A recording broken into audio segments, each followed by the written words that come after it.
స్తోత్రం స్తోత్రం స్తోత్రం స్తోత్రం. అందరు కూడా వచ్చారు, అందరు కూడా నోర్లు విప్పుదాం, అందరు కూడా మీ యొక్క నోర్లు విప్పి ఆయన ఆరాధించే వారు కావాలి. హల్లెలూయా. స్తోత్రం స్తోత్రం స్తోత్రం స్తోత్రం స్తోత్రం స్తోత్రం స్తోత్రం. పరిశుద్ధ పరిశుద్ధ పరిశుద్ధ పరిశుద్ధ స్తోత్రం స్తోత్రం. హల్లెలూయా. గొప్పవాడు గొప్పవాడు స్తోత్రం. తండ్రి ప్రభా, నీ పరిశుద్ధ రక్తములు తండ్రి ప్రభా ఈ సంఘముపై కుమ్మరించబడి ఇచ్చున్నాను తండ్రి ప్రభా.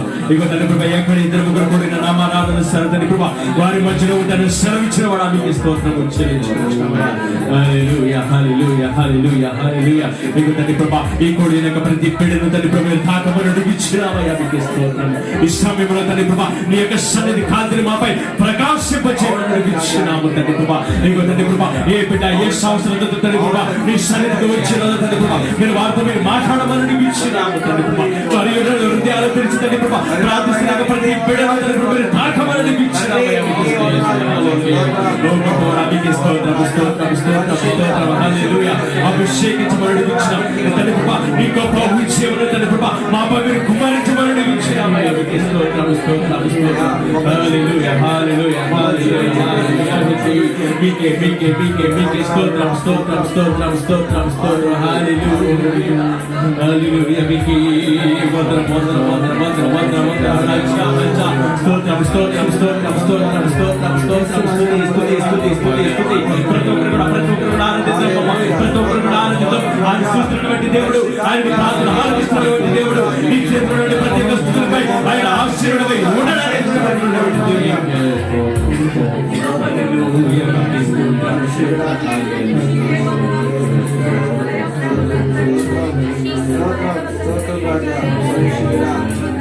దేవా దేవా నీకే స్తోత్రం.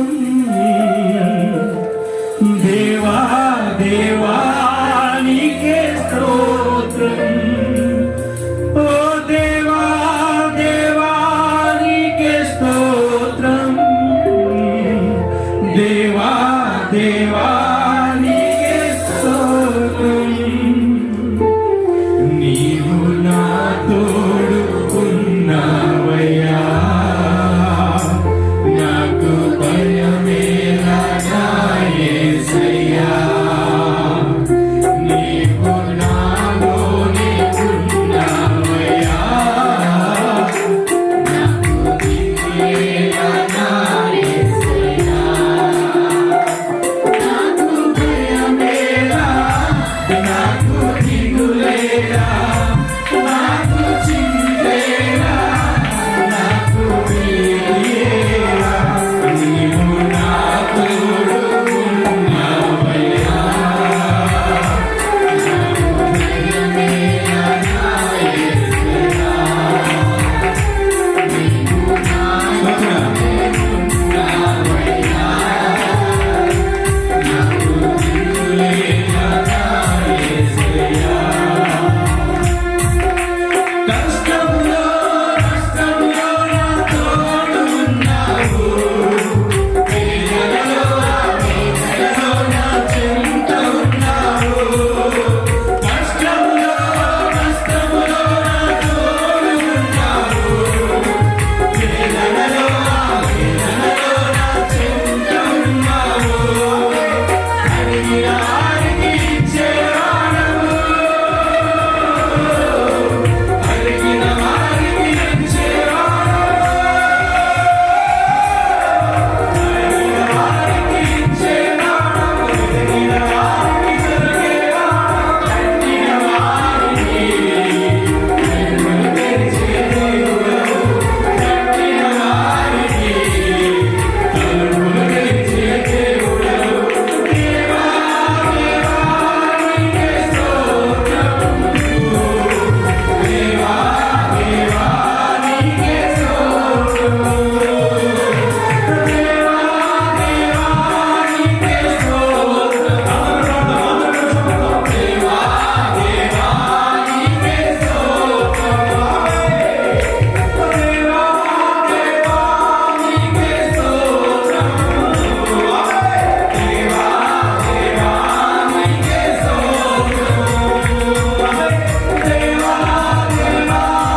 వేదనలో ప్రభు, ఆవేదనలో ప్రభు తండ్రి మా చెందు ఉన్నారని నమ్ముచున్నాం. దేవునికి స్తోత్రాలు వందనాలు ప్రభు తండ్రి. ఆయన అడిగిన వారికి ఇచ్చే దేవుడు ప్రభు తండ్రి. ఆయన వెతికిన వారికి దొరికే దేవుడు దేవుడు. తట్టిన వారికి ప్రభు తండ్రి తలుపు తెరిచే దేవుడు. స్తోత్రాలు ప్రభు తండ్రి. హల్లెలూయా, హల్లెలూయా, హల్లెలూయా. స్తోత్రాలు వందనాలయ్యా.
We are worshiping you, Lord Jesus.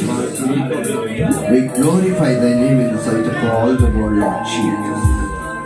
We magnify you, Lord Jesus. ఆరాధనా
తండ్రి ప్రభా ఆరాధన మీకేనయ్యా. ఇదిగో తండ్రి ప్రభా మీరు మా చూపిన కృపను బట్టి మీకు స్తోత్రం చెల్లించుకుంటున్న, మీరు మా చూపినటువంటి పరికారం బట్టి మీకు లెక్కలు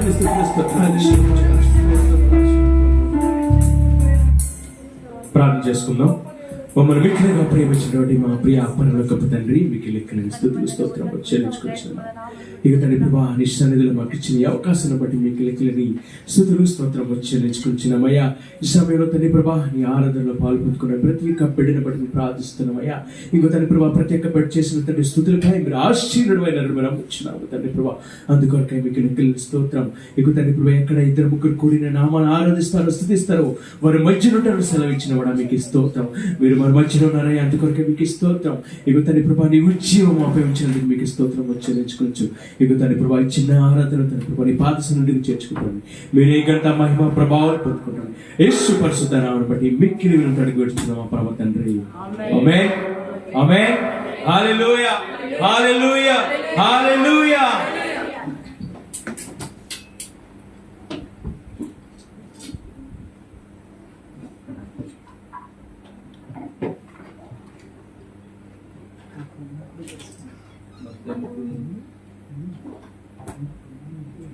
మన మధ్యలో ఉన్న ఆత్మీయ సహోదరులు పాస్టర్ గారు వచ్చి జిఎస్ రాజు గారు వాక్యం మన కోసం అందిస్తారని మనం సిద్ధపడి ఉన్నాం.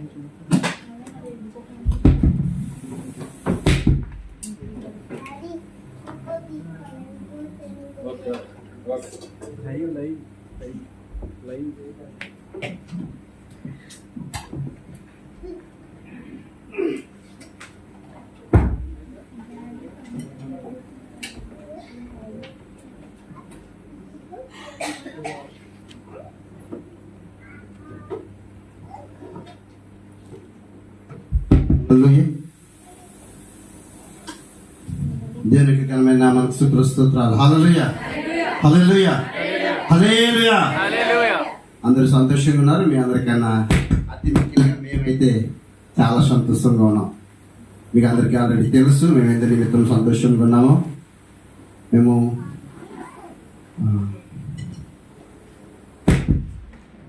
హల్లెలూయా గడిచిన అనేక సంవత్సరాల నుంచి మా బిడ్డల విషయంలో మేము చాలా బిడ్డల్ని మిస్ అయ్యి చాలా బాధపడుతున్న సందర్భం మాకు బాగా తెలుసు. ఎక్కువేడి దేశంలో ఉన్న మీ అందరికీ కూడా తెలుసు. మనం కుటుంబాన్ని విడిచి, బిడ్డలను విడిచి, బంధువులను విడిచి, మన ఆత్మీయులను విడిచి ఇక్కడ ఉండటం చాలా బాధాకరం అయినప్పటికీ మరి కుటుంబ పోషణార్థము మన కుటుంబంలో ఉన్నటువంటి బిడ్డలకు మంచి జీవితాన్ని వాళ్ళని ఆశతో మాత్రమే మనందరం ఇక్కడ ఉన్నాం. అంతే తప్ప వేరే ఉద్దేశమేమి ఇక్కడ లేదు. అయినప్పటికీ కూడా మనం తప్పని పరిస్థితులు ఇక్కడికి వచ్చి పొట్ట పోషణార్థం జీవిస్తూ మరి అనేక విషయాలను మనం మిస్ అవుతూ ఉంటాం. ప్రభునందు ప్రియదేవుల ద్వారా మనందరికీ తెలిసే విషయం. మరి మేమైతే మా పిల్లలు పెద్ద పాప 2011 సంవత్సరం ఏప్రిల్ నెల 15వ తారీఖున జన్మించింది. ఆ తర్వాత నేను ఇక్కడికి వచ్చేసాను. తర్వాత మళ్ళా 4 సంవత్సరాల తర్వాత రెండో పాప మాకు దేవుడు ఇచ్చాడు, రెండో పాపని. అయితే ఆ తర్వాత మేము ఇక్కడికి రావడం జరిగింది. నేనైతే ఇక్కడ రావడం జరిగింది. నేను వచ్చిన చాలా కాలం తర్వాత నా వైఫ్ కూడా ఇక్కడికి రావడం జరిగింది. అయితే ఆ తర్వాత అనేక రకాలుగా మేము ఆలోచిస్తూ ఉన్నాం పిల్లల్ని తీసుకురావాలని. కరోనాకు ముందు మేము ప్రయత్నం చేశాను. యాక్చువల్గా కరోనాకు ముందు అన్ని డాక్యుమెంట్స్ మేము సిద్ధపరచుకుంటున్న సందర్భంలో కరోనా వచ్చింది.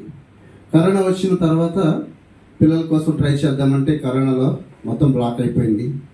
ఆ బ్లాక్ అయిన తర్వాత మళ్ళీ ఓపెన్ అయిందని అంటే మేము మళ్ళీ డాక్యుమెంట్స్ పట్టుకుని వెళ్ళాం. అయితే ఇంకా ఆ తర్వాత అప్పటి నుంచి ఇప్పటి వరకు మీ అందరికీ తెలుసు ఏ వీసా కూడా ఓపెన్ అవ్వలేదు. దేవుని మహాకృపను బట్టి మరి మనకి ఈ సంవత్సరం వీసాలు ఓపెన్ అవ్వడం జరిగింది. వీసాలు ఓపెన్ అయిన వెంటనే మరి బిడ్డలు తెచ్చుకోవడానికి మేము ప్రయత్నం చేసాం. దాంట్లో కూడా అనేక అవాంతరాలు, ఆటంకాలు వచ్చినాయి. దాన్ని చెప్పుకుంటే పోతే సమయం సరిపోదు. కాబట్టి ఈరోజు చాలా ప్రాముఖ్యమైన విషయాలను దేవుని చిత్తం అయితే రానున్న రోజుల్లో మరి ఆ విషయాలు ఏమైనా మనం పంచుకోవడానికి ప్రయత్నించేద్దాం. ఈ సమయంలో ప్రభునందు ప్రియదేవులారా, ఈరోజు ఒక ప్రత్యేకమైన దినం మనకుంది. ఏంటి ప్రత్యేకమైన దినం అంటే ఈరోజు ప్రతి నెల 2వ వారం మనము బల్ల అంటాము, లేదంటే సంస్కారం అంటాము, లేదంటే ప్రభురాత్రి భోజనం అంటాం, లేదంటే ఇంగ్లీష్లో లార్డ్ సప్పర్ అంటాం, లేదంటే ఇంకా సో కాబట్టి ప్రభునందు ప్రియదిన దేవుని బిడ్డరా ఈరోజు బల్ల నిమిత్తం కొద్ది నిమిషాల దేవుని వాక్యాన్ని ధ్యానం చేసుకున్న సమయం చాలా తక్కువ ఉంది. ఎందుకంటే మన ఆత్మీయ సహోదరి ఇందాక సాక్ష్యం చెప్పారు ఆ సహోదరి మరి ఆ దేవి గారు కువైట్ దేశాన్ని విడిచి మరి ఆ చెల్లి ఇక్కడి నుంచి అక్క అయి ఉండొచ్చు, చెల్లి అయి ఉండొచ్చు, ఎవరైనప్పటికీ కూడా ఆ సహోదరి ప్రభునందు మరి మన ఆత్మీయ బిడ్డగా మన మధ్యలో ఉన్నారు. వాళ్ళు ఎంత ఆతృతతో ఉన్నారంటే గడిచిన 32-33 రోజుల నుంచి దగ్గర 40 రోజులు ఎప్పుడు రంజాన్ అయిపోతుందా, ఎప్పుడు సంఘానికి వెళ్ళాలని వాళ్ళిద్దరు నాతో మాట్లాడుతున్నప్పుడు నాకు చాలా సంతోషం అనిపించేది. ఏంటి అంటే బయట ఉన్న వాళ్ళు దేవుని మందిరానికి రావడానికి చాలా ప్రయత్నాలు చెయ్యరు. వాళ్ళు మిగతా విషయాల మీద సమయాన్ని వెచ్చిస్తూ ఉంటారు. కానీ కొయిటి గృహాలలో చాలా రకాల ఇబ్బందులను ఎదుర్కొన్నటువంటి బిడ్డలు మాత్రం దేవుని మందిరానికి ఎప్పుడు వెళ్ళాలని ఆతృత కలిగి ఉంటారు. ఆ ఆతృతను దేవుడు వాళ్ళ పట్ల నెరవేర్చి మరి ఒక్క వెంటనే ఏమంటారు రైట్ ఆఫ్టర్ రమదాన్ వాళ్ళకి ఇమ్మీడియట్గా వాళ్ళకి దేవుడు అవకాశాన్ని ఇచ్చి పర్మిషన్ యాక్చువల్గా చాలా మందిని తీసుకుని రావాలని చాలా ఆశించారు ఆ సహోదరులు ఇద్దరు కూడా. అన్ఫార్చునేట్లీ ఎవరికి కూడా సెలవు లేదు. దేవుడు వీరిద్దరికి మాత్రమే అవకాశం ఇచ్చాడు. అందరిని బట్టి దేవదేవుడికి వందనాలు చెల్లిస్తూ మరి ఆ బిడ్డను కూడా మనం ప్రేమించాలి, ఆ బిడ్డను కూడా మనం సత్కరించుకోవాలి. అంత ఆత్మీయ అనుభవం, అంత ఆత్మీయ ఆతృత కలిగి ఉండాలని మీ అందరికీ తెలియజేస్తాను. ఎందుకనగా అపోస్తలుడైన పౌలు కొరింథీయులకు రాసిన పత్రికలో ఒక దగ్గర ఈ రీతిగా రాస్తూ ఉంటాడు, క్రీస్తు ప్రేమ మమ్మల్ని బలవంతము చేయుచున్నది. దేని నిమిత్తం బలవంతం చేయుచున్నది అంటేనట దేవుని సన్నిధికి వెళ్ళాలని, దేవుని సన్నిధిలో గడపాలని, దేవుని సన్నిధికి ఒక ఆత్మను నడిపించాలని, దేవుని సన్నిధిలో సత్ప్రవర్తన కలిగి జీవించాలని, దేవుని సన్నిధిలో బలమైనటువంటి సాక్షులుగా ఉండాలని దేవుని యొక్క ఆత్మ ప్రేరేపణ చేత అపోస్తలుడైన పౌలు కొరింథీ సంఘానికి మాటలు సెలవిస్తూ ఉంటాడు. 5వ అధ్యాయం 14వ వచనం కొరింథీయులకు రాసిన పత్రిక 1వ అధ్యాయం అనుకుంటాను ప్రభునందు, 1వ పుస్తకం. సో కాబట్టి నేను చాలా వారిద్దరిలో ఆతృతను నేను గమనించాను. వాళ్ళు ఇంట్లో కూర్చొని ఒక్క మాట నేను చెప్పి నేను ముందుకు వెళ్ళిపోతాను ప్రభునందు ప్రియదండ్రుల. ఆ సహోదరి దేవి గారు టిక్ టాక్ ద్వారాను లేకపోతే వాట్సాప్ పరిచర్య ద్వారా అంటే గ్రూప్ పరిచర్య చేసేటప్పుడట ప్రార్థన చేయడానికి అవకాశం లేకపోతే మేడం చూసి ఎక్కడ ఇబ్బంది కలుగుతుందని అని చెప్పి ఫ్రిడ్జిరేటర్ పెద్ద రిఫ్రిజిరేటర్లు ఉంటాయి కదా కొయిటీలలో, ఫ్రిడ్జ్ ఓపెన్ చేసి ఫ్రిడ్జ్ లోపల తలకాయ పెట్టి ప్రార్థన చేస్తూ ఆ యొక్క పరిచర్యను కొనసాగించింది. ఇది నమ్మశక్యమైనా కాదా? సజీవ సాక్ష్యంగా సహోదరు మన మధ్యలో ఉన్నారు. ఆ ఆతృత ఏంటంటే నా ద్వారా ఒక వ్యక్తి అయినా నాలాగా దేవుని వాక్యం చేత పట్టబడాలి, దేవునిలోని ప్రభావవంతమైన జీవితాన్ని జీవించాలని ఆ ఆత్మీయ సహోదరు చెప్పినప్పుడు నాకు చాలా సంతోషం అనిపించింది. ఎంత ఆతృత ఉందండి. ఈరోజు నీకు నాకు సమయం ఉంది, అవకాశం ఉంది. మనం మాత్రం దేవుని మందిరంలో ఒక ఆత్మను తీసుకురాకపోగా దేవుని మందిరానికి వచ్చినటువంటి ఆత్మను తిరిగి మనం బయటికి నెట్టేస్తూ ఉంటాం. కారణం ఏంటంటే we are well settled and well sophisticated లైఫ్లో మనం ఉన్నాం ప్రభునందు ప్రియమైన. దీన్ని బట్టి మనం ఏం చేస్తామంటే దేవుడు అంటే నిర్లక్ష్యం. నేను ఆదరపాత్రగా వచ్చి వెళ్ళిపోయాను ఇంటికి, ఏదో మర్చిపోయిన తేడానికి వెళ్ళిన అక్కడ టెన్షన్ పడతా పరుగులు పెడతా ఉంటే నా ఆత్మీయ తమ్ముడు సమర్పణను ఎంత జాగ్రత్తగా బైబిల్ని చంటి పిల్లడు పుస్తకాన్ని మోసినప్పుడు ఎట్లా మోసుకుని స్కూల్కి వెళ్తాడో అట్లా బైబిల్ని చక్కగా పట్టుకొని నడుచుకుంటూ వస్తాడు. ఎక్కడికండి? ఇంతకీ వాళ్ళు ఎవరో తెలుసా? They are not born and brought up from Christian families. వాళ్ళు క్రైస్తవ కుటుంబాలను పుట్టి పెరగలేదు, కానీ వారు దేవుని యొక్క ప్రేమను తెలుసుకున్నటువంటి బిడ్డలు. అదే మన క్రైస్తవులకి సంఘాలకు దేవుని మందిరానికి వెళ్ళాలంటే ఏం రావాలో తెలుసా? నాకెందుకు పంపించలేదండి కారు పాస్టర్ గారు, నేనేం చేశాను, మా ఇంటి పక్క ఆవిడకి పంపించారు కదా. ప్రభునందు ప్రేమ దేవుని వాక్యంలో మనం ఎలా ఉన్నంటే ఆతృత కలిగి ఉండాలి. ఈ యొక్క సాయంకాల సమయంలో మధ్యాహ్న కాల సమయంలో ప్రభునందు ప్రేమ మనకి బల్ల సిద్ధపరచబడి ఉంది. సమయం చాలా తక్కువ ఉంది. కొన్ని మాటలు మనం జ్ఞాపకం చేసుకోవాలి. ఎందుకంటే బల్ల తీసుకోవాలంటే మనకు ఉండాల్సినటువంటి ప్రాముఖ్యమైనటువంటి క్యారెక్టర్స్, లేదంటే ప్రాముఖ్యమైనటువంటి ఏమంటారండి కారణాలు. నువ్వు బల్ల తీసుకోవడానికి నీలో ఏముండాలి, అర్హత ఏంటి? మనం బల్లను మనం తీసేసుకుంటాం, కానీ ఎగ్జాక్ట్గా what Bible itself says about how we have to be touch on the Lord's supper. ఈ యొక్క బల్ల మీద నువ్వు చేయి వేయడానికి నీకు ఏ రకమైనటువంటి అర్హత ఉండాలి అని చెప్తోంది బైబిల్. మనందరికీ తెలుసు బల్ల ఎప్పుడు తీసుకుంటామండి, ఎలా తీసుకుంటాం? బల్ల ఎవరు తీసుకుంటారు సంఘంలో? బాప్తిసం తీసుకున్న వాళ్ళు బల్లను తీసుకుంటారు, అంతేనా? ఇది కరెక్టేనా? బాప్తిసం తీసుకున్న ప్రతి ఒక్కరు కూడా బల్ల తీసుకుంటామా లేదా? తీసుకుంటాం. కానీ బల్ల తీసుకోవడానికి బైబిల్ గ్రంథం చెప్తుంది, అది రాంగ్ అని కాదు నా ఉద్దేశం. కానీ బల్ల తీసుకోబోయే ముందు మనం ఎలా ఉండాలనేటువంటి విషయాన్ని, కొన్ని విషయాలు ప్రతి బలలోనూ మనం చదువుతూ ఉంటాం. దాన్నే కొద్దిసేపు చదువుకొని దాని నుంచి అర్హత ఏమై ఉండాలనేటువంటిది తెలుసుకుందాం. బల్ల గురించి మన అందరికీ తెలుసు. అపోస్తలుడు పౌలు రాసినటువంటి మొదటి కొరింథీయులకు రాసిన పత్రిక 11:23 నుంచి 27 వరకు చూద్దాం. నేనే చదువుతాను, జాగ్రత్తగా గమనించండి. చాలా క్లియర్గా చదువుతాను, చాలా జాగ్రత్తగా గమనించండి. నేను మీకు అప్పగించిన దానిని ప్రభువు వలన పొంది తిని, ప్రభు అయిన యేసు తాను అప్పగింపబడిన రాత్రి యొక్క రొట్టెను ఎత్తుకొని కృతజ్ఞతాస్తుతులు చెల్లించి దానిని విరిచి, ఇది మీ కొరకైన నా శరీరము, నన్ను జ్ఞాపకం చేసుకున్నట్టుకై దీనిని చేయుడని చెప్పాను. ఆ ప్రకారమే భోజనమైన పిమ్మట ఆయన పాత్రను ఎత్తుకొని, ఈ పాత్ర నా రక్తము వలనైన క్రొత్త నిబంధన, మీరు దీనిలోనిది త్రాగునప్పుడల్లా నన్ను జ్ఞాపకం చేసుకున్నట్టుగా దీనిని చేయుడని చెప్పాను. మీరు ఈ రొట్టెను తిని ఈ పాత్రలోనిది త్రాగినప్పుడల్లా ప్రభువు వచ్చే వరకు ఆయన మరణమును ప్రచురించుదురు. కాబట్టి ఎవడు అయోగ్యంగా ప్రభువు యొక్క రొట్టెను తినునో లేక ఆయన పాత్రలోనిది త్రాగునో వాడు ప్రభువు యొక్క శరీరమును గూర్చియు రక్తమును గూర్చియు అపరాధి అగును. కాబట్టి ప్రతి మనుషుడు తను తాను పరీక్షించుకొనవలెను. అలాగూ చేసి ఆ రొట్టెను తిని ఆ పాత్రలోనిది త్రాగవలెను. ప్రభునందు ప్రియ దినములు చదవబడినటువంటి కాంటెక్స్ట్ మన అందరికీ బాగా తెలుసు. ఫ్రమ్ ద బిగినింగ్, చైల్డ్హుడ్ నుంచి మనం ఇప్పుడు దాకా ఈ బల్లని గురించి మనం వింటా ఉన్నాం, చూస్తా ఉన్నాం, చెయ్యి వేస్తా ఉన్నాం. అయితే బల్ల వేసే ముందు, బల్లలో నువ్వు చెయ్యి వేసే ముందట నువ్వు చేయవలసిన పని ఏంటంటే, ఇది నా కొరకు,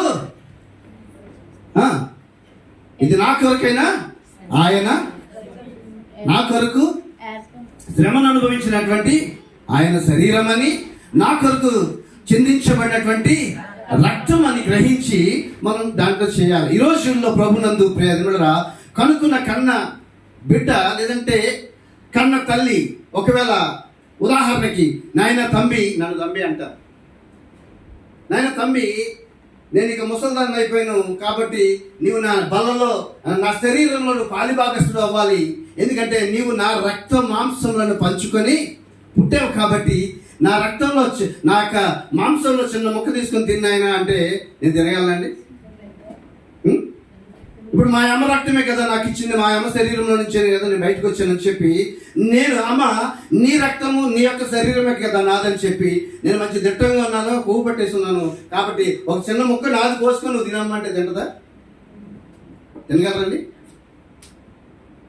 నవ్వుకోవడానికే ఉంది కదా మాట.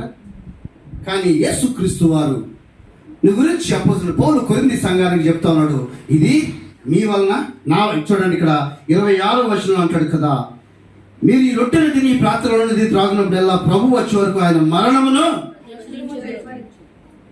ఈ రొట్టె ఎవరట? ఆయన యొక్క శరీరము. ఈ రక్తం ఎవరిదట? ఆయన శరీరంలో పాలిభాగస్తులు అయ్యే వారంగాను ఆయన రక్తంలో పాలిభాగస్తులైనటువంటి మనము చేయవలసినటువంటి అతి ప్రాముఖ్యమైనటువంటి పని ఏంటి అంటే, నువ్వు ఈ బల్ల తీసుకోవడం వల్ల ఏంటి ప్రయోజనం, ఈ బల్ల వల్ల నీకు వచ్చే ఉపయోగం ఏంటి అంటే, ఆయన చెప్తున్నాడు దేవునికి మహిమకరంగా ఆయన మరణమును జ్ఞాపకం చేసుకొని ఆయన మరణమును ప్రచురం చేయమన్నాడు, మరణ పునరుద్ధానాలను ప్రచురం చేయమన్నాడు. కానీ మనము ఏదో ఆకతాయిగా దేవుని మందిరానికి వస్తున్నాం కదా, మనం తీసుకోకపోతే పక్కోలు ఏమని అనుకుంటారేమో, మనం తీసుకోకపోతే మనల్ని పరిశుద్ధులు కాదనుకుంటారేమో, లేకపోతే మనం క్రైస్తవులు కాదని అనుకుంటారేమో అని చెప్పి మనం ఎలా చేస్తుంటే ఆచారబద్ధకంగా ఈ యొక్క బల్ల మీద మనం చేయి వేస్తూ ఉంటాం ప్రభునందు ప్రియనులా. అందుకే ఇక్కడ కింద అంతా మనకు తెలుసు, ఎవరు అజాగ్రత్తగా ఈ బల్లలో చేయి వేస్తారో వారట ఏమవుతారండి? శిక్షకు పాత్రలు అనగా శాపగ్రస్తులు అవుతారు ప్రభునందు ప్రియనులరా. ఈ యొక్క మధ్యాహ్న సాయంకాల సమయంలో ప్రభునందు ప్రియనులరా, మనం దేవుని బలలో చేయి వేసే ముందు మనకు ఉండవలసినటువంటి అర్హత ఏంటి, ఎప్పుడు ఈ యొక్క బల కార్యక్రమం ప్రారంభించబడింది, ఎప్పటి నుంచి ఈ బలను ఎర్లీ చర్చెస్ అంటారు అంటే ఈ మొట్టమొదటి సెంచరీలో ఉన్నటువంటి 100 సంవత్సరాల కాలంలో యేసుక్రీస్తు వారు భూమి మీదకి వచ్చిన తర్వాత మొట్టమొదటి 100 సంవత్సరాల నుంచి 120, 130, 140 సంవత్సరాల కాలంలో ఒకరిద్దరు సేవకులు వాటిని ప్రాక్టీస్ చేయడం మొదలుపెట్టారు. అంటే లోకల్ చర్చెస్ గురించి మాట్లాడుతున్నారు. ఆది అపోస్తలుల సంఘము కాకోకుండా ఈ లోకల్ చర్చెస్ ని ఆచరించడము క్రీస్తు శకం 120 సంవత్సరంలోను 140 సంవత్సరంలోను ఈ మధ్య కాలంలో ఈ యొక్క బల్ల యొక్క విశిష్టతను, ఈ యొక్క బలను ఆచరించడం ఈ నార్మల్ సంఘాలన్నీ కూడా ప్రారంభించడం మొదలుపెట్టి, అయితే దానికి ముందు యేసుక్రీస్తు వారు ఈ బలను గురించి అపోస్తలుడైన పౌలు సెలవిస్తాడు. యేసుక్రీస్తు వారి యొక్క గొప్పతనాన్ని గురించి రాయబడి ప్రభునందు ప్రేమ క్రీస్తు శకము మరి మొట్టమొదటి సంవత్సరంలో ఉన్న మొట్టమొదటి శతాబ్దంలో ఉన్నటువంటి సంఘాల్లో మనం చూసినట్లయితే ఇక్కడ 2వ అధ్యాయం అపోస్తల కార్యాల్లో కొన్ని క్యారెక్టర్స్ మనకు కనబడుతూ ఉంటాయి. బల్ల తీసుకోవడానికి గల అర్హత ఏంటి, నీకు నాకున్నటువంటి అర్హత ఏంటి అంటే కేవలము మనం యేసుక్రీస్తుని సొంత రక్షకునిగా అంగీకరించిన కారణం చేత మాత్రమే మనం బలని ఆచరించడం వల్ల ఏ ప్రయోజనం లేదు. కానీ ప్రభునందు ప్రేమరా ఇక్కడ మనం చూసినట్లయితే ఒకసారి 2వ అధ్యాయము 40 వచనం నుంచి మనం చదువుకుందాం. ప్రభునందు ప్రేమరా ఇంకను అనేక విధములైన మాటలతో సాక్ష్యం ఇచ్చి మీరు మూర్ఖులకు ఈ తరము వారికి వేరై రక్షణ పొందుడని వారిని హెచ్చరించను. కాబట్టి అతని వాక్యం అంగీకరించిన వారు బాప్తిస్మము పొందిరి.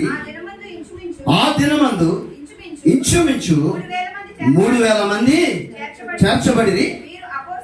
వీరు అపోస్తలుల బోధయందును సహవాసమందును రొట్టె విరుచుటయందును ప్రార్థన చేయుటయందును ఎడతెగక ఉండిరి. చదవబడినటువంటి లేఖన భాగం అనేక సందర్భాల్లో మనం విని ఉంటాం, చదివి ఉంటాం, అనేక మంది చేత నేర్పించబడి ఉంటాం. ప్రభునందు ప్రేమరా ఇక్కడ అపోస్తలుడైన పేతురు తన మొట్టమొదటి పరిచర్య కార్యక్రమంలో ఆయన ఏం చేస్తాడంటే ఇక్కడ చెప్తా ఉన్నాడు, అక్కడ సువార్తను ప్రకటిస్తా ఉన్నాడు, దేవుని గురించినటువంటి గొప్ప విషయాలను తెలియపరుస్తున్నప్పుడు ఇంకా అనేక విధమైన మాటలతో ఆయన సాక్ష్యం ఇస్తా ఉన్నాడట. ఎవరిని గురించి పెంతెకొస్తు దినమున ఆయన ఎవరిని గురించి ఆయన సాక్ష్యం ఇస్తా ఉన్నాడు? పేతురు ఎవరిని గురించి సాక్ష్యం ఇస్తా ఉన్నాడు? ఎవరమ్మా? పేతురు అపోస్తలుడైన పౌలు గురించి ఇస్తాడండి. పేతురు యేసుక్రీస్తు వారిని గురించినటువంటి అనేక కార్యాలను గురించి ఆయన సాక్ష్యం ఇస్తూ ఆయన పరిచర్య కొనసాగిస్తూ ఉండి అక్కడ చెప్తున్నటువంటి ఆ సాక్ష్యమును బట్టి, ఆ వాక్యమును బట్టట అక్కడ అనేక మంది ఏమయ్యారు? రక్షణ పొంది బాప్తిస్మము పొందిన. ఎంతమంది అట అక్కడ? 3,000 మంది ఆయన మొట్టమొదటి ప్రసంగం ద్వారా ఏం చేయబడ్డారండి? దేవుని చేత ప్రేరేపించబడి, దేవుని లోనికి ఆహ్వానించబడి, దేవుని చేత మార్చబడి, ఆకర్షింపబడి, దేవుణ్ణి సొంత రక్షకునిగా అంగీకరించి రక్షణ పొందుకొని ద వెరీ నెక్స్ట్ ఏం చేశారంటే బాప్తిసము పొంది అన్నారు. ఇది పొందడానికి గల కారణం ఎవరు అంటే దేవుని యొక్క వాక్యం యొక్క శక్తి కదండి. మీరు 2వ అధ్యాయం మొట్టమొదటి వచనాల నుంచి మీరు చూస్తే అక్కడ మేడ గది మీద 120 మంది భక్తులు అట ప్రార్థన చేస్తున్నారట. ఆ తర్వాత విషయాలను మనం చూస్తే అక్కడ వారు తెలియని భాషలు వారు మాట్లాడారట. ఇంగ్లీష్, తెలుగులో అయితే తెలుగు బైబిల్లో అయితే ఏమన్నారంటే దే వర్ స్పీకింగ్ విత్ అన్య భాషలు, but in English unknown tongues అని అంటారు. ప్రభునందు ప్రేమరా, అన్నోన్ టంగ్ అంటే వారికి తెలియని భాషలు. అంతేకాని అన్య భాష అంటే మనం ఈరోజు చాలా మంది దానికి రకరకాలైనటువంటి ఏమంటారండి అర్థాలు చేస్తారు. కానీ అన్య భాష అంటే ఈరోజు కోయిటి దేశం వచ్చినటువంటి నేను మనకి తెలియకుండా ఒక కొయిటి దగ్గరికి వెళ్ళిన తర్వాత మనం మాట్లాడుతున్నది మన భాష అయ్యి ఉండొచ్చు, కానీ కొయిటి వాడికి ఏ రకంగా అర్థం అవ్వాలో తెలుసు. అన్య భాష అంటే నువ్వు మాట్లాడుతున్న తెలుగు భాష అయ్యి ఉండొచ్చేమో, కానీ ఆ కొయిటి వాడికి ఏమనిపించాలంటే అబ్బా తంబి ఎంత చక్కగా మాట్లాడుతున్నాడు మా భాష. ఎందుకంటే ఇది బైబిల్ గ్రంథం చెప్తున్న సత్యం. ప్రభునందు ప్రభు నేను చెప్తున్న సత్యం కాదు. మీరు బాగా తరచి చదవండి. మొట్టమొదటి వచనం నుంచి మీరు ఆ 40 అధ్యాయం అంతా మీరు చదివితే అద్భుతమైన విషయాలు కనబడతాయి. ఈ పేతురు యోహాను వచ్చి వారు చేసినటువంటి పరిచర్యను బట్టి మొట్టమొదటి ఆ యొక్క వాక్య సందేశంలోనట 3,000 మంది రక్షింపబడ్డారు. రక్షింపబడిన వెంటనే వారు ఏం చేశారట? బాప్తీసు సాక్ష్యంలోనికి వచ్చారు. ఆ కిందకి వస్తే ఇక్కడ కనబడుతుంటది, ఒక క్రైస్తవుడైనటువంటి వ్యక్తి, ఒక రక్షింపబడినటువంటి వ్యక్తి, బాప్తీసము పొందినటువంటి వ్యక్తి ఏం చేయాలి, వారికి ఉండాల్సిన అర్హత ఏంటి అంటేనట అక్కడ మనం చదువుకున్నాం చూడండి. ప్రభునందు ప్రేమరా, వీరు అపోస్తుల బోధయందు మొట్టమొదట వీరు రక్షింపబడడానికి కారణం ఏంటండి? వీరు రక్షణ పొందడానికి, బాప్తీస సాక్ష్యంలోనికి రావడానికి గల కారణం ఏంటంటే ప్రభునందు ప్రియ దేవుని బిడ్డలారా, ఏంటి కారణం అంటే అపోస్తుల బోధయందు వాళ్ళు ఏం చేశారంటే చెవి యొక్కి వినారు. ప్రభునందు ప్రేమ. అదే ఈరోజు ఒక అరగంట ప్రార్థన, అరగంట వాక్యం ఎక్కువసేపు చెప్పామనుకోండి, ఏమంటారండి? అయ్యి బాబో ఈరోజు పాస్టర్ గారు చంపేశారండి. 5 నిమిషాలు అంటారు, అరగంట తీసుకుంటారు కదండి. ఏమనుకోద్దు దయచేసి, నేను ఎవరిని ఉద్దేశించనే మాట కాదు, ఇక్కడ వాక్యం చెప్తోంది. వాళ్ళు దేనికి ఆకర్షితులై ఉన్నారు, దేనికి ఆతృతపడి ఉన్నారు. ఈరోజు ఆత్మీయ సహోదరి ఇద్దరు కూడా చాలా ప్రయాసపడి, చాలా దూరం నుంచి వాళ్ళు ఎంతో ఎంజాయ్ చేయొచ్చు. రేపే కదా వెళ్ళిపోతున్నారు. ఈరోజు సామాన్లు కొనుక్కొని వచ్చిన ఆత్మీయులతో, తెలిసిన ఆత్మీయులు అందరినీ పిలుచుకొని మనం అయితే ఏం చేస్తామండి? మన ఇంట్లో ఒక చిన్న బర్త్డేనో లేకపోతే మన ఇంట్లో ఏదో శుభకార్యం జరిగిందంటే, it's very important event in our life. మన జీవితంలో అది చాలా ప్రాముఖ్యమైనటువంటి పనిలో మనం చాలా ముఖ్యమైన పనిలో ఉన్నామండి అని చెప్పి చాలా సందర్భాల్లో మనము దేవుని మందిరాన్ని డుమ్మా కొట్టేస్తూ ఉంటాం. ప్రభునందు ప్రేమరా, వాళ్ళు ఎంత ప్రయాసపడి, ఎంత దూరం నుంచి ఎక్కడికి వెళ్ళి ఇక్కడికి వచ్చారు. ఎందుకు వచ్చారంటే వాళ్ళు దేవుని యొక్క వాక్యానికి, అపోస్తుల బోధ ఏం చేస్తున్నారు? బోధ అంటే ఏ బోధ చెప్తున్నారండి అపోస్తులు? ఏ బోధ చేస్తే 3000 మంది రక్షింపబడ్డారు పెంతెకొస్తు పండగ దినాన. యేసుక్రీస్తుని వారికి గూర్చినటువంటి సాక్ష్యములు ప్రకటించుట ద్వారా, ఆయన చేసిన ఆశ్చర్య కార్యాలను ప్రకటించుట ద్వారా, ఆయన చేసిన మహిమ కార్యాలను ప్రకటించుట ద్వారా మాత్రమే దేవర్ ఇంప్రెస్ అయ్యారు. వాళ్ళు ఆకర్షింపబడ్డారు, వారు ఇష్టపడ్డారు. ఎందుకు ఇష్టపడతారు చెప్పండి? అంటే దాని మీద వాళ్ళకి ఏముంది? ఒక వ్యక్తిని మనం ఇష్టపడుతున్నామంటే ఆ వ్యక్తి దగ్గర మనకు నచ్చిన ఒక క్యారెక్టర్ ఉంటే మనం ఆ వ్యక్తిని ఇష్టపడతాం, అంతే కదండి. ఒక వ్యక్తిని మనం ప్రేమిస్తున్నామంటే, లేదంటే ఒక వస్తువుని మనం ప్రేమిస్తున్నామంటే దాంట్లో ఏదో ఒక విషయం నిన్ను ఆకర్షిస్తూ ఉంది. ఈరోజు అపోస్తుల బోధ యందు వారు ఆతృతత కలిగి, వినగలిగే చెవులు కలిగి ఉన్నారు కాబట్టి వారికి ఏం కలిగిందండి?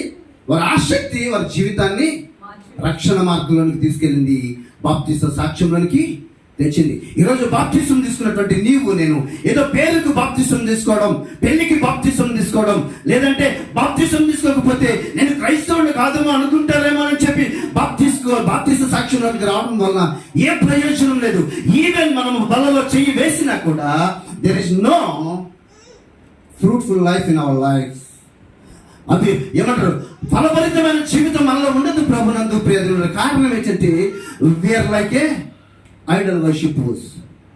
మీకు తెలుసా ప్రభునందు ప్రేమ, నేను ఎవరిని ద్వేషించడానికో లేకపోతే దూషించడానికో లేకపోతే విమర్శించడానికో నేను చెప్పట్లేదు. కానీ మనకన్నా గత నెలలోనో ముందు నెలలో 2-3 నెలల కిందట అనుకుంటాను ఒక సహోదరులు మన మధ్యలో వచ్చారు.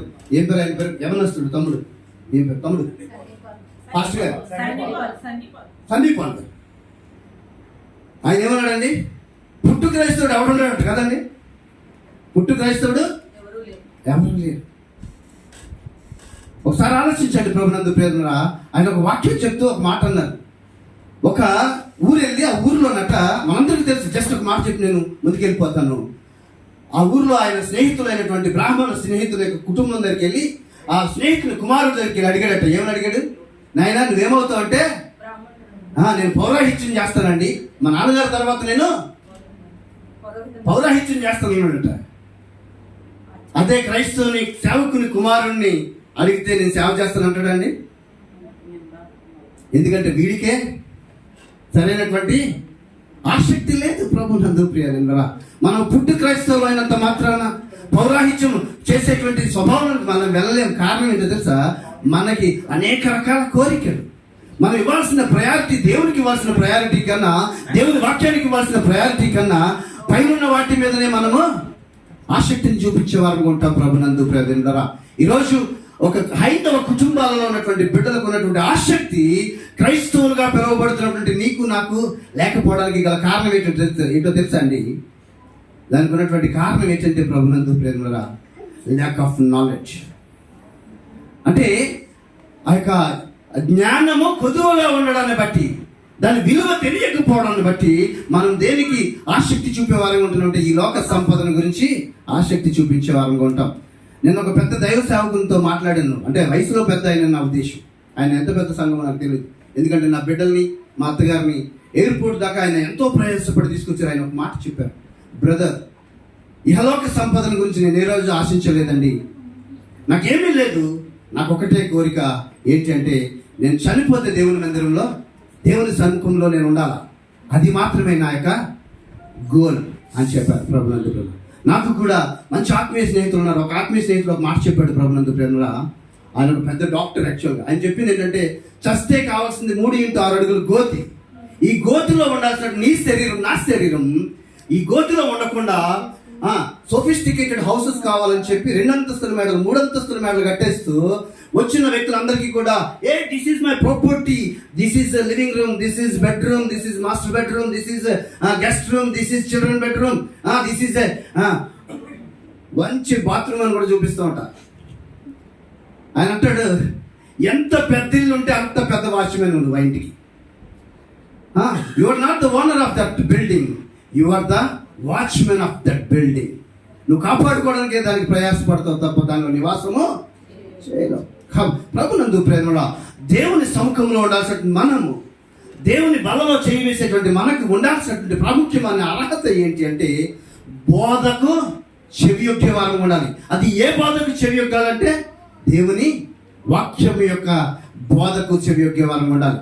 మనం ఏం చేస్తామంటే, బోధ తర్వాత అండి, బోధ తర్వాత, ముందు ఇహలోకమైనటువంటి విషయాల మీద మనం కాన్సన్ట్రేట్ చేస్తూ ఉంటాం. ఇంకా మొదటిది బోధ. ఆ రోజు వారు 3,000 మంది రక్షింపబడ్డారంటే కారణం ఏంటంటే, వారికి ఉన్నటువంటి ఫస్ట్ అర్హత ఏంటంటే ఆ వాక్యమును నేర్చుకోవడానికి ఆసక్తి చూపించారు. ఈరోజు దేవుని సేవకుడు చిన్నోడా, పెద్దోడా, ముసలోడా, ముతుకోడా, పేదోడా, గొప్పోడా, మంచి బట్టలు వేసుకున్నాడా, లేకపోతే బట్టలు వేసుకోలేదా, ఇవన్నీ కాదు ప్రభునందు ప్రేమరా. దేవుని వాక్యం ఎంత లోతుగా మనకి బోధించగలుగుతున్నాడు, లేదంటే దేవుని వాక్యం ఏమి సేవిస్తుందని దాని మీద మనం ప్రయాసపడి ఉండేవారంగా ఉండాలి. మొట్టమొదటి అర్హత. రెండవ అర్హతకు వచ్చినప్పుడు చూసినట్లయితే ప్రభునందు ప్రేమిస్తూ త్వరగా చెప్తాను. రెండవ అర్హతకు వచ్చినప్పటికీ వారు ఏంటంటే, మొదట బోధయంగా ఉన్నారట, రెండవది సహవాసం అందున్నారట ప్రభునందు ప్రియరా. ఆది అపోస్తులు సహవాసం అందున్నారు ప్రభునందు ప్రియరా. నీ సహవాసము నిన్ను మార్చేదిగా ఉండాలి. నీ సహవాసము నిన్ను ప్రేరేపించేదిగా ఉండాలి. నీ సహవాసము ఒక వ్యక్తిని దేవుని మందిరానికి తీసుకొచ్చేదిగా ఉండాలి తప్ప నీ సహవాసము దేవుని మందిరం నుంచి ఒక వ్యక్తిని బయటికి తీసుకెళ్ళిపోయేదిగా ఉండకూడదు. పరిశుద్ధులతో సహవాసం కావాలి. నేను బైబిల్ ట్రైనింగ్ చేస్తున్నాను. కొత్తలో ఒక మాట, ఒక పెద్ద సేవకుడు ఒక మాట చెప్పాడు, రాజు, if anyone came to you, ఎవరైనా మీ దగ్గరికి వచ్చి కాసేపు బయటికి వెళ్ళి తిరిగొద్దాం రా అంటే ఎక్కడికి వెళ్ళొద్దండి. ఎవరైనా వచ్చి కాసేపు బైబిల్ చదువుకుందాం, లేదంటే కాసేపు ప్రార్థన చేసుకుందాం అంటే మీరు వెళ్ళండి తప్ప సరదాగా బయటికి వెళ్దాం. చాలా సందర్భంలో దేవుని మందిరానికి కూడా నేను విన్నాను, సజీవ సాక్ష్యంగా నేనే విన్నాను. ఒక వ్యక్తి నా ఎదురుగా ఫోన్ చేసి వాళ్ళ చుట్టాలకు చెప్తున్నాడు, ఏమని తెలుసా, అన్నా ఎక్కడున్నా, ఈరోజు సెలవేనా అంటే, అవును ఇక్కడే ఉన్నాను, సాల్మీలో ఉన్నాడు. అనగానే, రావచ్చు కదా, ఎక్కడికి రావచ్చు కదా అంటే, అలా చర్చికి. ఎక్కడికి వస్తానా చర్చికా అంటే, సరదాగా రా. చర్చికి దేనికండి? చర్చికి సరదాగా వస్తాం కదా. మన పిలుపే అదటి వ్యక్తిని ప్రభావితం చేసే పదమే లేదు నీలో. నువ్వు పిలిస్తే రావగలిగేటువంటి క్యాపబిలిటీ నీలో ఉంటే మాత్రమే వాడు దేవుని మందిరానికి వస్తాడు ప్రభునందు ప్రేమ. నువ్వు పిలిచేదే ఎలా పిలుస్తుంటే సరదాగా, దేవుని మందిరానికి సరదాగా కాదని రావడానికి. This is not the playground that people are entertain about their calibre. వాళ్ళకు ఉన్నటువంటి శక్తియుక్తులను ఇక్కడ ప్రదర్శించడానికో, లేకపోతే వారికి ఉన్నటువంటి ఎంటర్టైన్మెంట్ చేసుకోవడానికో దీన్ని దేవుడు మనకి ఇవ్వలే. ఇక్కడికి వస్తే నీవు ఒక వ్యక్తిని ప్రభావితం చేసే వ్యక్తిగా ఉండాలి. నీ జీవితము దేవుని వాక్యం చేత ప్రభావితం చెందాలి. నీవు వాక్యం వినగలిగితే, అందుకే అంటాడు కదా, వినగలిగే చెవులు, గ్రహింపగలిగే మనస్సులు మనకు ఉండాలి. నీవు ప్రభావితం చెందాలంటే నీలో ఏముండాలంటే, ఫస్ట్ దేవుని వాక్యాన్ని వినగలిగే చెవి ఉండాలి. దాన్ని గ్రహించగలిగే మనస్సు నీకుండా. నీ సహవాసము ఎటువంటిదో, ఎందుకంటే ఒక గొప్ప సైంటిస్ట్ అనుకుంటాను, లేదంటే ఒక తత్వవేత్త ఒక మాట చెప్తా ఉంటాడు. Tell me one of your best friends name, I will tell about you అన్నాడట. నీ యొక్క ప్రాణ స్నేహితుని పేరు నాకు చెప్పు, నువ్వేంటో నేను చెప్తానన్నాడట ప్రభునందు ప్రేమ. అంటే నీ సహవాసము ఎటువంటిదో ఆలోచించండి ప్రభునందు ప్రేమ. నీ స్నేహితులతో నీ సహవాసమును బట్టి నీ క్యారెక్టర్ అక్కడ ఏం చేయబడుతుందండి? బయలుపరచబడుతుంది. ఈ మధ్యాహ్న సాయంకాల సమయంలో ప్రభునందు ప్రేమ, నువ్వు బాప్తిస్మ సాక్ష్యంలోకి వచ్చిన నీవు, బలలో చేయవేస్తున్న నీవు, నీకు నాకు ఉండాల్సిన రెండో అర్హత ఏంటంటే నీ సహవాసం పరిశుద్ధులతో ఉండాలి. మొదటిది ఏమై ఉండాలంటే, మొదటిది ఏమై ఉండాలండి? బోధ. ఏం బోధ ఉండాలి? దేవుని వాక్యము చేత బోధింపబడే వారముగా ఉండాలి. దావీదు భక్తుడు ఏమంటాడని, నేను పాపము చేయకున్నట్లు నా నోట నీ వాక్యము నింపుకొని, అంటే వాక్యం చేత నువ్వు నింపబడితే నువ్వు పాపము చేయకుండా ఆ వాక్యం యొక్క బోధలో నువ్వు బ్రతుకుతావు. ఆ రెండోది నీ సహవాసము నిన్ను పక్కదారి పట్టించకుండా దేవుని మందిరానికి నడిపించేదిగా ఉంటుంది. ఇంకా మూడోదిగా మనం చూసినట్లయితే ప్రభునందు ప్రియా రొట్టె విరుచుటయందును ప్రార్థన చేయుటయందును, ఈ మూడు విషయాలు మనలో చాలా ప్రాముఖ్యంగా ఉండాలి. ఆ రొట్టె విరుచుట అంటే ఇందాక అనుకున్నాం కదా, మన బంధువులను, మన అక్క చెల్లెలను, మన అన్నదమ్ములను, మన తల్లిదండ్రులనే ఒక చిన్న రొట్టె ముక్క, అంటే ఇక్కడ బైబిల్లో చెప్తున్నటువంటి రొట్టె ముక్క ఏంటండి? శరీరం. మన శరీరం కాదు, దేవుని శరీరం. నువ్వు దేవుని శరీరాన్ని, నువ్వు ఒక రొట్టెని తీసుకుని దేవుని శరీరానికి సాదృశ్యంగా నువ్వు తీసుకున్నావంటే నువ్వు ఎలా ఉండాలి అంటే నువ్వు ప్రార్థనా పూర్వకంగా ఉండాలి. అంతే తప్ప ఏదో వచ్చేంలో వెళ్ళిపోయాంలే అన్నట్టు కాదు నా ప్రియ దేవుని బిడ్డ. ఈ మధ్యాహ్న కాల సమయంలో నీకు ఉండాల్సినటువంటి అతి ప్రాముఖ్యమైన విషయం ఏంటంటే బోధ యందు, నువ్వు బోధించే విషయంలోనూ ఉండాలి, బోధను వినే విషయంలో కూడా నువ్వు శ్రద్ధగా ఉండాలి. ఆ రెండోది నీ సహవాసము పరిశుద్ధులతో ఉండాలి తప్ప ఎగతాళిగా సరదాగా దేవుని మందిరానికి వెళ్ళే వారితో నువ్వు సరదాగా వచ్చేవా, ఎంజాయ్ చేయడానికి వచ్చేవా అనేటువంటిది దేవుడికి తెలుసు. ప్రభునందు ప్రియా దేవుడు అంటాడు కదా, వాని క్రియలు చెప్పున వానికి ప్రతిఫలము ఇస్తాడు. He never and ever leave anyone. దేవుడు ఎవరిని ఏదో సరదాగా పుట్టించలేదు, సరదాగా ఇక్కడికి తీసుకొచ్చలేదు. నీకన్నా నాకన్నా చాలా బలవంతులు, శక్తివంతులు ఇక్కడ మనకన్నా ముందు వచ్చిన వాళ్ళు ఇక్కడ లేకుండా వెళ్ళిపోయారు కదండి. ఇంకా మనం ఉన్నామంటే మనం దేవుని కోసం చేయవలసింది ఏదో ఉంది. ఈరోజు వెళ్తున్న ఆ సహోదరిని నాకు చాలా బాగా అనిపిస్తుంది. ఏంటంటే పరిచయమే చాలా తక్కువ. 2 నెలల పరిచయంలో మహా అయితే ఒక 10 సార్లు కాల్ చేసుకున్నామో తెలియదు, కానీ వాళ్ళు ఎంత ఇంపాక్ట్ చేయగలిగారంటే ఒక వ్యక్తిని ప్రభావితం, అంటే ఒక క్రైస్తవ కుటుంబంలో పుట్టకపోయినా ఈరోజు చిన్న పిల్లల మొదలుకొని పెద్దవాళ్ళ వరకు మొబైల్ చేతిలో ఇస్తే ఏం చూస్తున్నారండి? రీల్స్. చర్చిలోకి వచ్చి రీల్స్, షార్ట్స్, ఇంకేంటండి ఏవో చూస్తూ ఉంటారు కదండి. నిన్ను ఇంపాక్ట్ చేస్తుంది ఏంటో తెలుసా? నిన్ను ప్రభావితం చేస్తుంది ఈ ఫోను. నువ్వు దేవుని మందిరానికి వచ్చినా కూడా నువ్వు రీల్స్ చూసే వ్యక్తిగాను, లేకపోతే ఆ వాక్యాన్ని వినలేనటువంటి స్వభావంలో ఉండే వ్యక్తులుగా మనం దేవుని మందిరంలో ఉంటున్నాం ప్రభునందు ప్రేమ. కానీ అదే ఫోన్ ఆ ఆత్మీయ సహోదరి జీవితాన్ని తారుమారు చేసేసింది. నేను ఒకప్పుడు టిక్టాక్ అంటే అసహించుకున్న, అసలు టిక్టాక్ అనే యాప్ నా ఫోన్లో ఉండేది కాదు. ఆయన ఆ సహోదరి చెప్పిన సాక్ష్యం, ఆ మరుసటి రోజున టిక్టాక్ ఓపెన్ చేశాను ప్రభునందు ప్రేమ. అప్పుడు దాకా నాకు టిక్టాక్, ఇప్పటికీ కూడా చాలా విషయాలు జరిగాయి. యూట్యూబ్ ఒకటి ఓపెన్ చేసాం, మనం మా అన్నయ్య గారు అబ్బాయి అందరూ చేస్తున్నారు చేయలేదని కట్ చేస్తే అది ఎలా ఆపరేట్ చేయాలి కూడా ఇంకా తెలుస్తుంది. కానీ టిక్టాక్ దుమ్ము కింద చేసేస్తున్నారు చదువు సంజయ్ అందరూ. నాకు అనిపిస్తుంది, మీకు ఎవరికైనా నేను చెప్తే ఊరుకోండి మీకు అన్నీ తెలుసా, తెగ మాట్లాడతారు అరగలేని ఇంగ్లీషా, చదువుకొని చేసుకోలేరా అంటే నిజంగానే చేసుకోలేని ప్రభుత్వం ప్రియ. నిన్ను ఇంపాక్ట్ చేస్తుంది ఏదంటే ఈ లోకంలో ఉన్నటువంటి ఇవి మొబైల్ ఫోన్స్, అవి ఇంపాక్ట్ చేస్తున్నాయి, ప్రభావితం చేస్తున్నాయి. దేవుని వాక్యం నిన్ను ఇంపాక్ట్ చేసేదిగా ఉండాలి. దేవుని వాక్యంలో ఉన్నటువంటి ఆ బలము నిన్ను ప్రభావితం చేసేదిగా ఉండాలి. ఈ మధ్యాహ్న కాల సమయంలో నువ్వు బలంలో చేయబోయే ముందు ఏదో నువ్వు కాకతాళీయంగా ఉండొద్దు నా ప్రియ దేవుడు. ఎందుకంటే దేవుని వాక్యం సెలవిస్తోంది. 1 కొరింథీయులకు రాసిన 11వ అధ్యాయం 28 నుంచి కొంచెం కిందకి చదువుకుంటే మీకు అనిపిస్తుంది, మీరు ఎవరు అజాగ్రత్తగా దీని మీద చేయి వేస్తున్నట్టు వారికి ఏమొస్తుందండి? శిక్ష. ఒకప్పుడు పాత నిబంధన కాలంలో శిక్ష ఏంటో తెలుసా? దేవుని మందసము పరిశుద్ధులు మోసుకెళ్తా ఉంటే ఎలా ముట్టుకుంటూ ఊరికే చచ్చిపోతారు మీరు మరీ చెప్పేస్తారు ఏమన్నా దేవుని మందస్తానట ఓహం అని పట్టుకెళ్తుండేవారట. పట్టుకెళ్ళి ప్రతి ఒక్కడేలా ముట్టుకుంటూ చచ్చిపోతాడు. ఇటండి ఎవరు పట్టుకుంటూ చచ్చిపోయాడు? అపవిత్రత కలిగి ఎవరైతే దాన్ని ముట్టుకుంటారో the very next minute has to be passed away from this earth. ఈ లోకం నుంచి వాళ్ళు కనుమరుగైపోయారు ప్రభునందు ప్రేమ.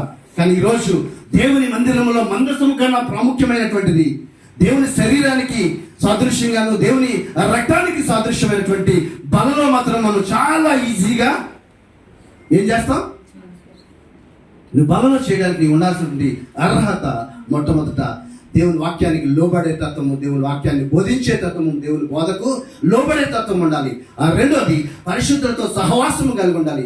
మూడోది ఈ రొట్టెలో పాలు పంపులు పంచుకునేటప్పుడు ప్రార్థనలో ఎడతెగక ఉండాలి. మనం ప్రార్థన చేస్తాం కానీ దేవా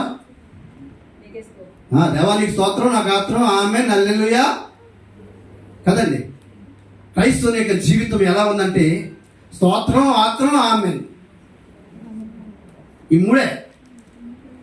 కాబట్టి ఈ యొక్క మధ్యాహ్న కాల సమయంలో వాక్యం వింటున్నటువంటి నా ప్రియ సహోదరి సహోదరుడా, నువ్వెవరమైనా ఏమైనా నీవు నేను తెలుసుకోవాల్సిన సత్యం ఏంటంటే మనము ఈ 3 క్యారెక్టర్స్ మనకు ఉండాలి. ఏంటి అంటే దేవుని వాక్యంకు లోబడి దేవుని వాక్యాన్ని బోధించి దేవుని వాక్యాన్ని యొక్క బోధకు మనము చెవియొగ్గే వారంగా ఉండాలి. ఆ రెండోది మన సహవాసము దేవుని పిల్లలతో ఉండాలి.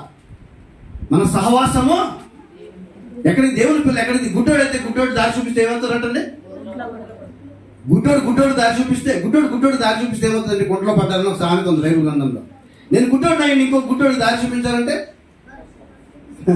ఖచ్చితంగా ఎక్కడ తీసుకెళ్తాను?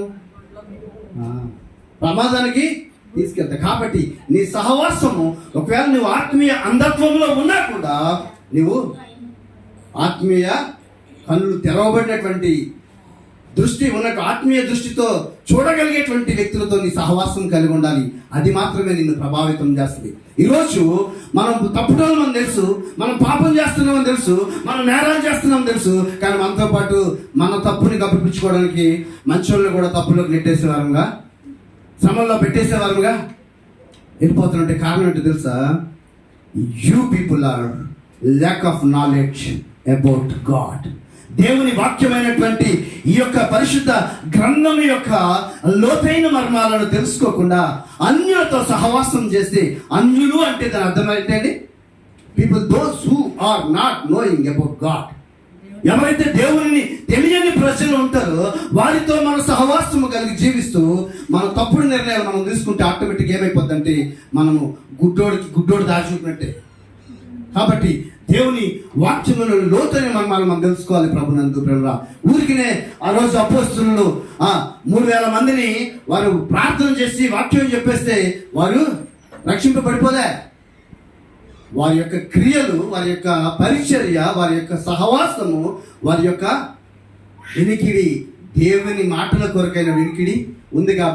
కాబట్టి ఈ యొక్క మధ్యాహ్న కాల సాయంకాల సమయంలో ప్రభునందు ప్రేమ బలంలో మనం మరికొద్ది క్షణాల్లో చేయబోతున్నాం.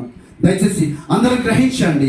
నువ్వు ఇంతకు ముందు పాపము తెలియక ఉండి నువ్వు పాపం చేసి పాపం అంటే తెలియకుండా ఉండి నువ్వు పాపంలో ఉంటే అది వేరే. కానీ ఇప్పుడు నీకు నాకు తెలిసిన తర్వాత దేవుని వాక్యం చెప్తుంది, అప్పుడైతే అజ్ఞాన కాలంలో దేవుడు అపోస్తల కార్యాలు 17వ అధ్యాయంలో 32వ వచనం నుంచి మీరు చదువుకుంటే కనిపిస్తుంది. వాక్యాలు నేను చూడవసరంలే, మీ అందరికీ తెలిసి వాక్యాలు ప్రభునందు ప్రేమ.